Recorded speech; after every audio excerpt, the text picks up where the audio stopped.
Hello dear friends, we are going to continue the next part of fourth topic, that's Phylum Aschelminthes. It also says as a roundworm. So the first characteristic in case of the Phylum Aschelminthes, it shows the organ system. The organism it consists of the numbers of organ systems is here. That's a reproductive system is here, digestive system is here in case of this organism. The second characteristic is it shows a bilateral symmetry.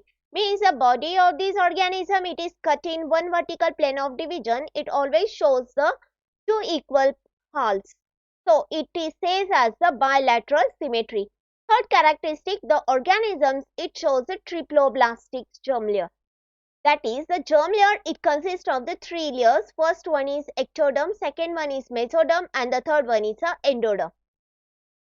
Next characteristic is the body it shows the pseudocoelomate, means there is a presence of the false body cavity. There is a presence of the false body cavity. There is a presence of the mesoglia in between the ectoderm and the endoderm. The next characteristic is about the habit and habitat. They are mostly aquatic, means they are found in the water. That's a free living. It's a found in the Chittanotus. The second, it is the terrestrial. This terrestrial, that's a free living. It's a Kynar habitatus. The free living, these organisms are the free living, or the organisms it may be the parasitic form, means it is present inside the intestine region. That's the ascaris. The ascaris which is always the parasitic in nature in the animals. The next characteristic, it's about the digestive system. The digestive system, it's a complete form of the digestive system. Means what? There is a presence of the separate mouth and the separate anus is there. There is a presence of the tubular alimentary canal. And what's the significant phenomena in case of tubular alimentary canal is that is there is a presence of the well-developed muscular pharynx is here. It's a very significant phenomena in case of the digestive system.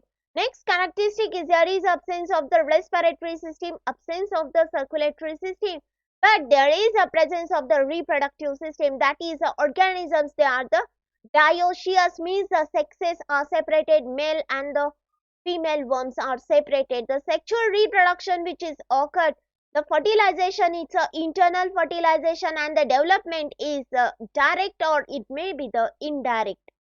Next characteristic, that is a special characteristic in case of the phylum Aschelminthes. The body it's a circular. The body is circular in cross section.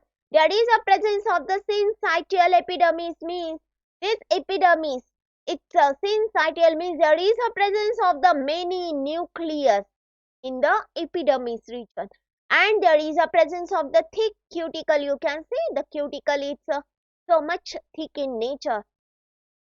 The next unique feature is that is there is a presence of excretory tube is there.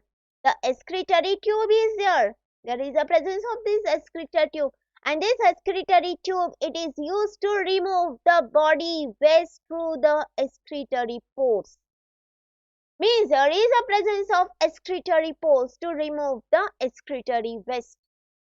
Next characteristic is they shows the presence of the sexual dimorphism, that is the male and the female worms are separated.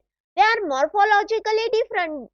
There is these worms, these ascaris are the morphologically different. That is a male ascaris, it's a small as compared the female ascaris. You can see the female ascaris is too much large.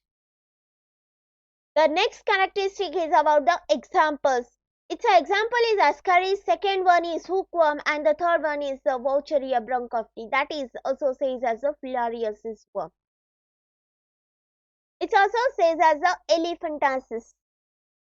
The next one, so you can see there is a presence of excretory system, and this excretory system it shows the presence of the small excretory pores, that is the waste material which is removed through the excretory pores. There is a presence of the pseudocoelomate, means a false cavity is there, and the male ascaris, and this one is a female ascaris. The female ascaris is large as compared to the male ascaris. The next phenomena we see the summary of the phylum Aschelminthes. That is, it shows the organ system. There is a presence of the bilateral symmetry. The organisms are the triploblastic. Means there is a presence of the three germ layer, ectoderm, mesoderm and the endoderm.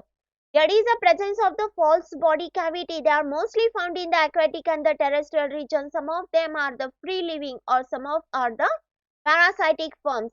There is a presence of the complete digestive system, means the mouth and the anus are separated. Absence of the respiratory system, absence of circulatory system, reproduction.